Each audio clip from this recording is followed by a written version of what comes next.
welcome back. House Speaker Mike Johnson delaying the Senate impeachment trial of Department of Homeland Security Secretary Alejandro Mayorkas until next week. The decision coming after a group of at least 10 Senate Republicans urged the Speaker to delay delivering the articles of impeachment to the Senate to allow more debate and prevent Senate Majority Leader Chuck Schumer from tabling the trial completely ahead of the weekend and then sending senators home. Kansas Senator Roger Marshall says if Schumer does not let this trial happen, Republicans will respond. Watch.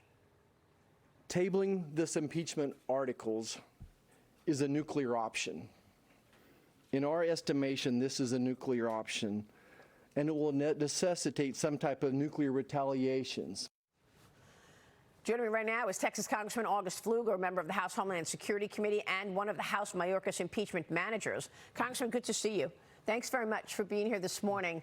What do you think Roger Marshall was referring to? What is the retaliation if Schumer tables it?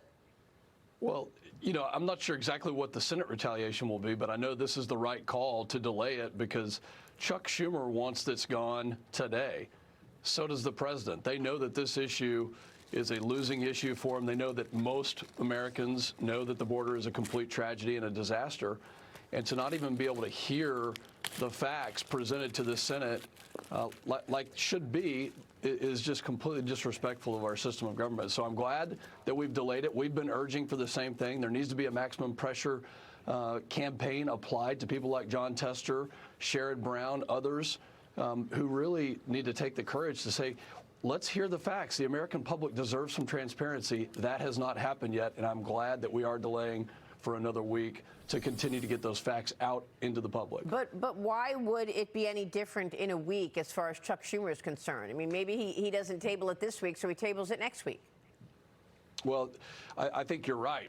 But I think time is on our side to do everything we can to at least show the American public the facts. The fact that we have 8.5 million people illegally here, 300 plus on the terror watch list, 100,000 deaths due to fentanyl. I mean, the list goes on and on. We've talked about it so many times over the last couple of years.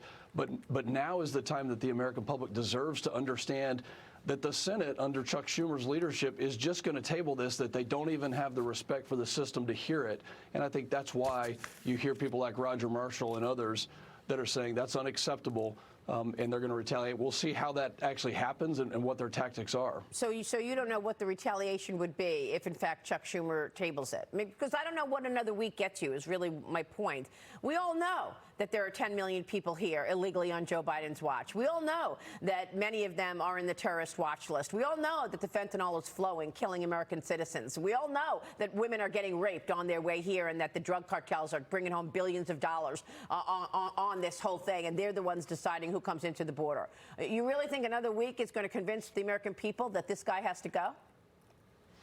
Well, you know, you're right. We do know that. And that's why we brought these charges. That's why we pushed so hard, because we know that Mayorkas is complicit, that he's willfully refused, systemically refused to follow the law, that they have gone around the law in every single case. Just another example of the overreach. So, you know, maybe it doesn't move the needle to let Chuck Schumer show the American public, but I think it shows the American public just how corrupt this group is, that they won't even have a transparent hearing inside the Senate. Well, in the meantime, everyone's watching the fighting underway within Republicans. Georgia Congresswoman Marjorie Taylor Greene slamming Speaker Johnson again for delaying the Mayorkas trial, claiming that he's giving in to Chuck Schumer and the Democrats again. Greene also sending a letter to all House Republicans explaining why she filed a motion to vacate the Speaker. Greene is accusing Johnson of failing to deliver on the promises that he ran on, surrendering the Democrats to the Democrats' agenda. She's even blaming him for not doing more to prevent some retiring GOP members from leaving Congress earlier.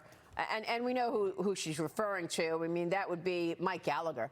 I don't know why Mike Gallagher is doing this to you, but Mike Gallagher, today is the day he should have left office to trigger a special election to fill his seat. He's deciding to stay another 10 days, basically screwing you all over. I mean, come on. Now you'll have a 1-vote majority instead of a 2-vote majority because Mike Gallagher decided to leave after the fact so that you can't even have a special election. So that district in Wisconsin will have no representation until November. Why is he doing that? Because of Marjorie Taylor Greene and the others who took down Kevin McCarthy. Well, we're certainly in a challenging position. We all know that. I think there's a lot of frustration through the American public. I mean, we're frustrated with the border, we're frustrated with the economy, we're frustrated with the overreach. There is a ton of frustration. And I think the frustration is valid. Now, how do we deal with that? What's our strategy going forward? How do we come together? Obviously, we've had our challenges coming together. Maria, let me point you back to a bill that I had on the floor just about a month ago that pushed back on Biden's LNG export ban. Every single Republican voted for that. We actually had 9 Democrats, but I think every single Republican voting for it was a sign that we can come together.